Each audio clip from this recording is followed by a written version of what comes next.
Assalamualaikum warahmatullahi wabarakatuh. Perkenalkan, saya Vina Alfiana dengan NIM 1062200063, Prodi Hukum Tata Negara 3A, ingin menjelaskan materi UAS Hukum Pidana. Materi yang pertama yaitu kesalahan dan kesengajaan dalam hukum pidana. Hukum pidana adalah keseluruhan dari peraturan-peraturan yang menentukan perbuatan apa yang dilarang dan termasuk ke dalam tindak pidana, serta menentukan hukuman apa yang dapat dijatuhkan terhadap yang melakukannya. Secara yuridis formal, dalam KUHP tidak ada satupun pasal yang memberikan batasan atau pengertian tentang apa yang dimaksud dengan kesengajaan.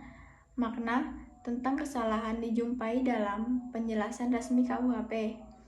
Di dalam penjelasan resmi KUHP Belanda itu, kesengajaan atau objek diartikan sebagai menghendaki dan mengetahui.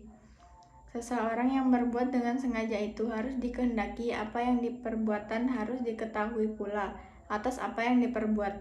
Tidak termasuk perbuatan dengan sengaja adalah suatu gerakan yang ditimbulkan oleh refleks. Gerakan tangkisan yang tidak dikendalikan oleh kesadaran. Dalam pengertian ini disebutkan bahwa kesengajaan diartikan sebagai menghendaki dan mengetahui. Artinya, seseorang yang melakukan suatu tindakan dengan sengaja harus menghendaki serta menginsafi tindakan tersebut dan atau akibatnya. Jadi, dapatlah dikatakan bahwa sengaja berarti menghendaki dan mengetahui apa yang dilakukan.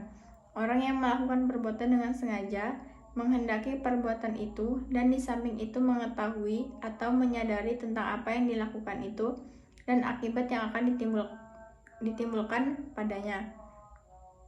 Berkaitan dengan masalah kesengajaan, di dalam wacana ilmu pengetahuan hukum pidana doktrin, dikenal adanya dua teori tentang kesengajaan, yaitu yang pertama teori kehendak.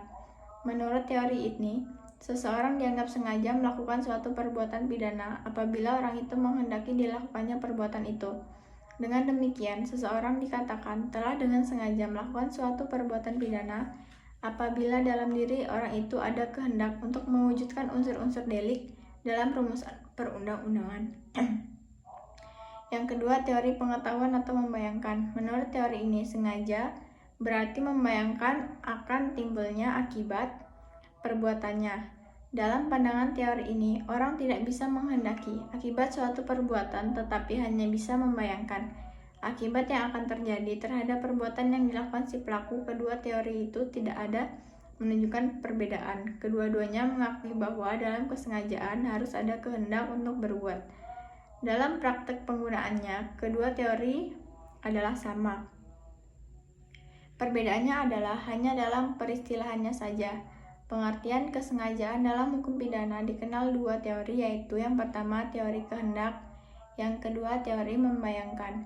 Teori kehendak dikemukakan oleh von Heppel dalam bukunya Die Grenze Vorschalt Unfahrlässigkeit tahun 1903 yang menyatakan kesengajaan adalah kehendak membuat suatu tindakan dalam kehendak menimbulkan suatu akibat dari tindakan itu. Akibat dikehendaki apabila akibat itu yang menjadi maksud dari tindakan tersebut. Teori membayangkan dikemukakan oleh Franz dalam bukunya Verschiebungswesen tahun 1907 yang menyatakan bahwa manusia tidak mungkin dapat menghendaki suatu akibat. Manusia hanya dapat mengingini, mengharapkan dan membayangkan kemungkinan adanya suatu akibat. Teori tentang kehendak terbagi menjadi dua ajaran, yaitu yang pertama determinisme, berpendapat bahwa manusia tidak mempunyai kehendak berbatas. Manusia melakukan suatu perbuatan didorong oleh beberapa hal, baik yang berasal dari dalam dirinya maupun dari luar dirinya. Yang kedua, indeterminisme. Aliran ini muncul sebagai reaksi dari aliran determinasi yang menyatakan bahwa walaupun untuk melakukan suatu perbuatan dipengaruhi oleh bakat dan milieu manusia dapat menentukan kehendaknya secara bebas. Aliran determinisme tidak dapat diterapkan dalam hukum pidana karena akan menimbulkan kesulitan dalam hal pertanggungjawaban, sehingga muncul determinisme modern yang menyatakan bahwa Manusia adalah anggota masyarakat dan sebagai anggota masyarakat apabila melanggar ketertiban umum, maka ia bertanggung jawab atas perbuatannya.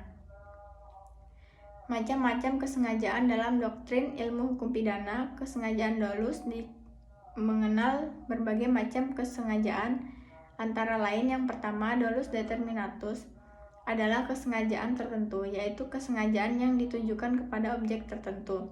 Yang kedua, dolus indeterminatus adalah kesengajaan tidak tertentu, yaitu kesengajaan yang tidak ditunjukkan kepada objek tertentu tetapi pada sembarang objek. Yang ketiga, dolus alternativus adalah kesengajaan alternatif, yaitu kesengajaan yang ditujukan kepada objek yang satu atau kepada objek yang lainnya, jadi memilih di antara dua objek. Yang keempat, dolus generalis adalah kesengajaan umum, yaitu kesengajaan yang ditujukan kepada umum. Contoh, melempar bom ke tengah pasar yang sedang ramai. Yang kelima, Weberse dolus generalis adalah kesengajaan yang ditujukan kepada objek tertentu, tetapi untuk mencapai tujuan itu dilakukan lebih banyak perbuatan.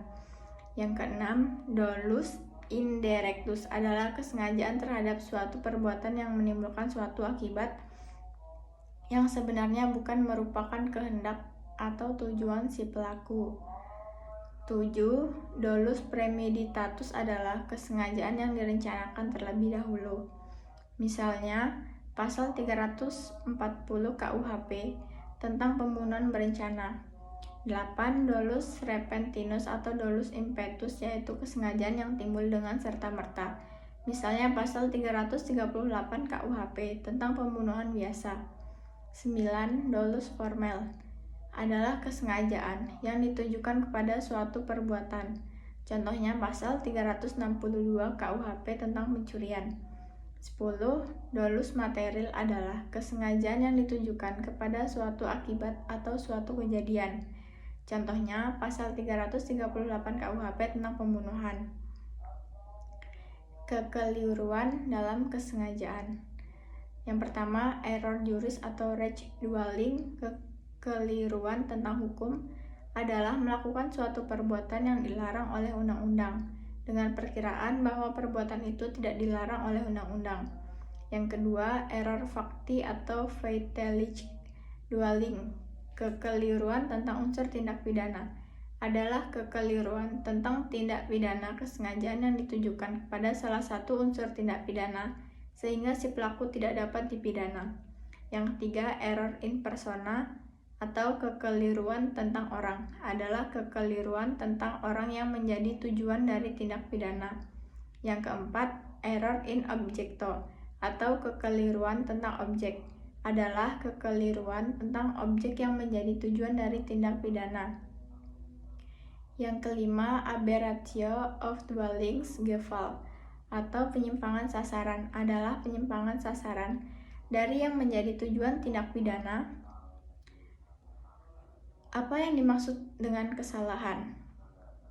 Menurut R. Ahmad S. Somadipraja SH, asas Green Strafzonder School itu kini bukan merupakan asas di luar perundang-undangan karena pasal 6 ayat 2 Undang-Undang Nomor 48 Tahun 2009 tentang kekuasaan kehakiman menentukan tidak seorang pun dapat dijatuhi pidana, kecuali apabila pengadilan karena alat pembuktian yang sah menurut undang-undang mendapat keyakinan bahwa seseorang yang dianggap dapat bertanggung jawab telah bersalah atas perbuatan yang didakwakan atas dirinya. Asas tiada pidana tanpa kesalahan juga dapat dihubungkan dengan yang pertama, fungsi yang negatif dari sifat melawan hukum yang material, mengecualikan perbuatan yang sesuai dengan rumusan undang-undang pidana tetapi tidak merupakan tindak pidana sehingga perbuatan itu tidak dapat dipidana. Pengertian kesalahan secara yuridis terdiri dari kesalahan dalam arti etis sosial yang berarti hubungan jiwa dari seseorang yang melakukan perbuatan dengan perbuatan yang dilakukannya atau dengan akibat perbuatannya itu. Yang kedua, kesalahan dalam arti hukum pidana yang berarti bentuk-bentuk kesalahan yaitu kesengajaan dolus dan kealpaan culpa. Pengertian kesalahan menurut para ahli hukum adalah sebagai berikut. A. Simon, bahwa sebagai dasar dari pertanggungjawaban adalah kesalahan yang terdapat pada jiwa pelaku dalam hubungannya kesalahan itu dengan keakuannya yang dapat dipidana, dan berdasarkan kejiwaannya itu dapat pelaku dicela karena kelakuannya itu. Untuk adanya kesalahan pada pelaku harus dicapai dan ditentukan terlebih dahulu beberapa hal yang menyangkut pelaku, yaitu yang pertama, kemampuan bertanggung jawab. Yang kedua, hubungan kejiwaan antara pelaku dan akibat yang ditimbulkan. Yang ketiga, dolus atau culpa. Kemudian, Ulrich bahwa pertanggungjawaban pidana atau kesalahan menurut hukum pidana terdiri atas 3 aspek, yaitu Toerekeningsvatbaarheid dari pembuat. Yang kedua, suatu sikap psikis membuat yang berhubungan dengan kelakuannya, yaitu A. Kelakuan disengaja, dan B. Kelakuan yang berupa suatu sikap kurang hati-hati. 3. Tidak ada alasan-alasan yang menghapuskan pertanggungjawaban pidana pembuat. Unsur-unsur kesalahan. Menurut konsepnya, pertanggungjawaban pidana mempunyai 2 unsur, yaitu unsur kesalahan dan bentuk kesalahan. Unsur kesalahan terdiri dari beberapa hal, antara lain melakukan tindak pidana, kemampuan untuk bertanggung jawab, dan tidak adanya alasan pemaaf. Sedangkan unsur bentuk kesalahan meliputi kesengajaan atau kealpaan. Kesengajaan dalam hukum pidana. Pengertian sengaja dan tidak sengaja dalam hukum pidana Indonesia adalah: kesengajaan itu adalah menghendaki dan mengetahui. Maksudnya adalah seseorang yang melakukan suatu perbuatan dengan sengaja itu haruslah menghendaki apa yang ia perbuat dan harus mengetahui pula apa yang ia perbuat tersebut beserta akibatnya. Bentuk-bentuk kesengajaan. Ada 2 macam kesalahan dalam kajian hukum pidana, yaitu kesengajaan dolus dan kealpaan culpa. Kesengajaan dolus menurut Memory van Tollichting, kata dengan sengaja yang banyak dijumpai dalam pasal-pasal KUHP diartikan dengan sama willens and wantens, yaitu sesuai yang dikehendaki dan diketahui. Selanjutnya, materi yang kedua yaitu kausalitas dan alasan pembenar dan pemaaf atau penghapusan hukum pidana. Ajaran kausalitas digunakan dalam rangka mengetahui perbuatan-perbuatan apa saja yang menjadi penyebab kematian. Dengan kata lain, ajaran kausalitas berfungsi sebagai filter atau penyaring atas perbuatan-perbuatan yang relevan sebagai penyebab. Oleh karena itu, menjadi penting untuk melihat sejauh mana causal verban digunakan dalam mendapatkan kebenaran material. Berikut ini ada kasus yang mengakibatkan matinya seseorang sebagai bukti pentingnya digunakan ajaran kausalitas, yaitu pada kasus tewasnya Mirna memiliki kemiripan dengan kasus Munir. Nina meninggal setelah meminum kopi di salah satu mal di Jakarta pada bulan Januari 2016. Saat penulisan buku ini, tersangka sudah ditetapkan oleh Polda Metro Jaya, yaitu JW, dan berkasnya dinyatakan lengkap oleh Jaksa Penuntut Umum. Meskipun sudah ditetapkan sebagai tersangka, sebagai pakar hukum pidana menilai bahwa sebaiknya polisi menggunakan salah satu doktrin kausalitas dalam memecahkan masalah tersebut. Kesalahan dalam menetapkan doktrin kausalitas akan menyebabkan ketidakrelevanan dalam menentukan perbuatan yang menjadi sebab kematian Mirna. Harus ditemukan satu perbuatan yang saling berhubungan dengan kematian Mirna. Dalam hal ini tidak mudah, kesulitan besar kasus ini adalah belum ditemukannya perbuatan yang memasukkan sianida ke dalam minuman Mirna. Jadi disinilah pentingnya ajaran kausalitas ini terkait dengan beberapa dalam pemahaman hakim dalam menggunakan ajaran ini dalam melihat hubungan antara satu perbuatan dengan perbuatan lain yang menimbulkan akibat dan menentukan perbuatan yang menimbulkan akibat yang dilarang. Ajaran kausalitas tidak diatur dalam KUHP, maka dalam menentukan causal verban, hakim harus mencarinya dari doktrin. Meskipun ajaran kausalitas membantu dalam menentukan perbuatan yang menimbulkan akibat yang dilarang, namun dalam praktiknya tidak semudah yang dipikirkan. Sulit menentukan perbuatan pidana yang menjadi sebab. Bisa saja ada beberapa perbuatan yang satu sama lainnya saling berhubungan. Setelah dilakukan penelusuran terhadap berbagai literatur kepustakaan Indonesia, ternyata studi maupun kajian terhadap ajaran kausalitas dalam hukum pidana di Indonesia belum ada yang melakukannya, sehingga dapat dikatakan bahwa kajian ini masih orisinal. Dalam hukum pidana Indonesia, ajaran kausalitas digunakan dalam tindakan pidana material dan tindak pidana yang dikualifikasi oleh akibatnya, serta tindak pidana komisi yang tidak murni, sementara untuk tindak pidana formil, ajaran kausalitas tidak digunakan. Ajaran kausalitas memiliki hubungan yang erat dengan suatu tindakan yang bertujuan untuk mengakhiri kehidupan manusia atau sebab yang menyebabkan kematian seseorang.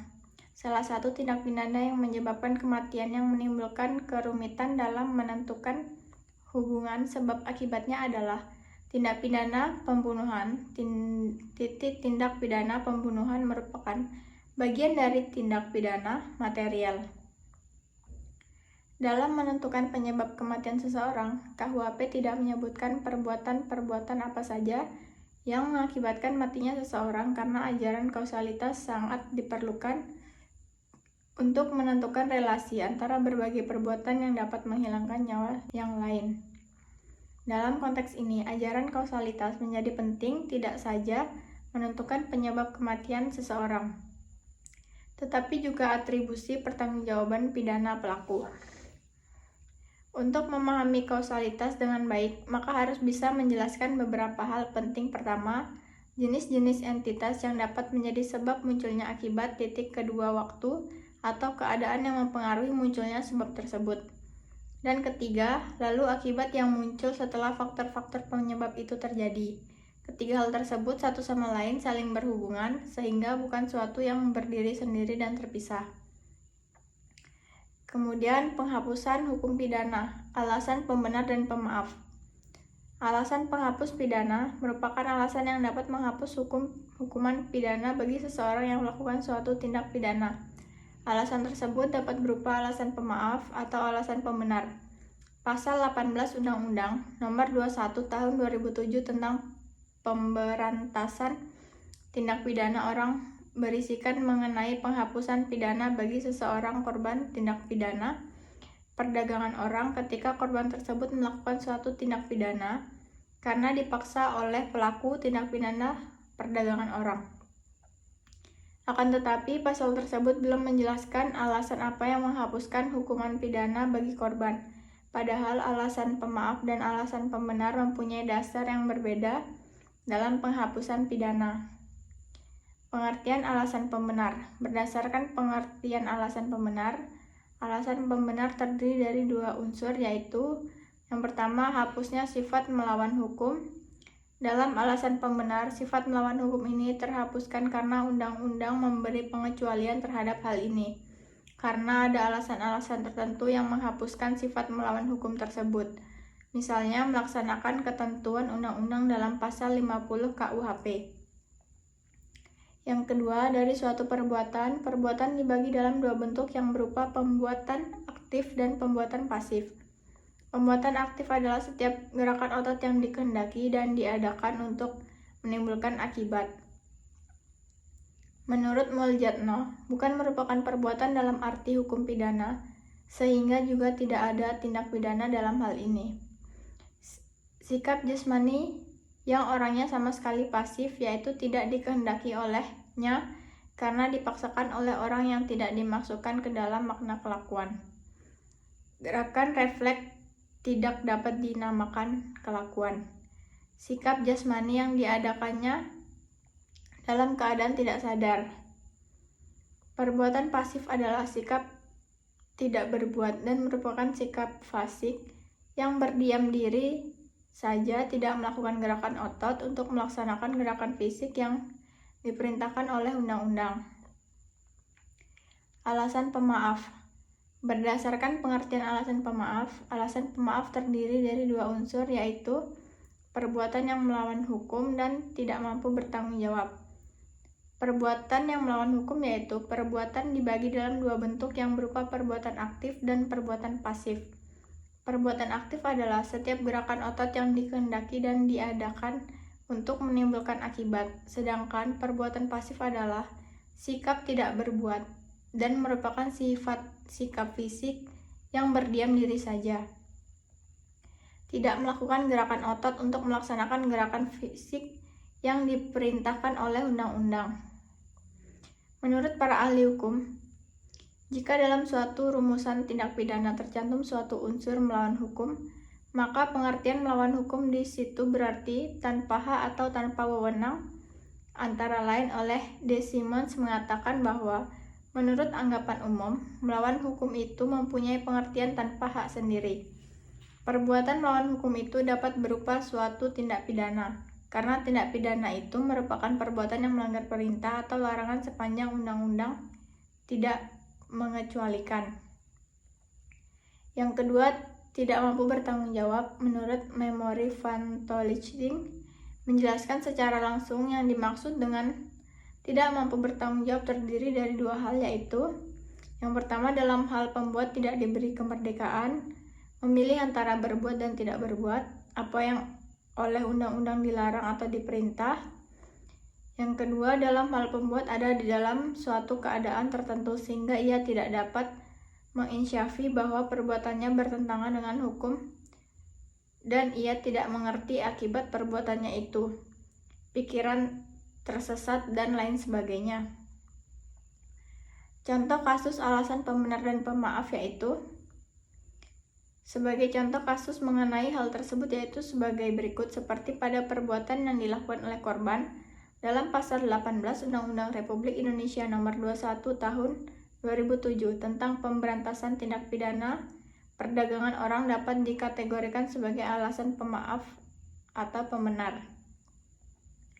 Pasal 18 Undang-Undang Nomor 21 Tahun 2007 tentang pemberantasan tindak pidana perdagangan orang yang berbunyi, korban yang melakukan tindak pidana karena dipaksa oleh pelaku tindak pidana perdagangan orang tidak dipidana.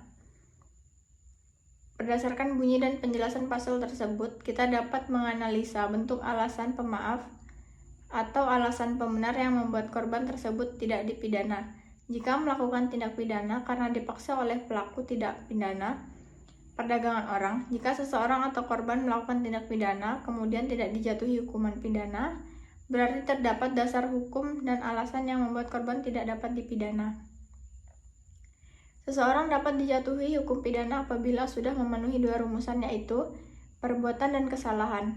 Masing-masing rumusan ini terbagi ke dalam beberapa unsur yang berupa: 1. Perbuatan terdiri dari kelakuan dan akibat atau perbuatan, melawan hukum, memenuhi rumusan undang-undang, tidak ada alasan pembenar, kesalahan, kemampuan bertanggung jawab, hubungan sikap batin dan pelaku dengan perbuatannya berupa adanya kesengajaan atau kealpaan, tidak ada alasan yang menghapuskan kesalahan atau menghapuskan pertanggungjawaban pidana pada diri pelaku, atau tidak ada alasan pemaaf.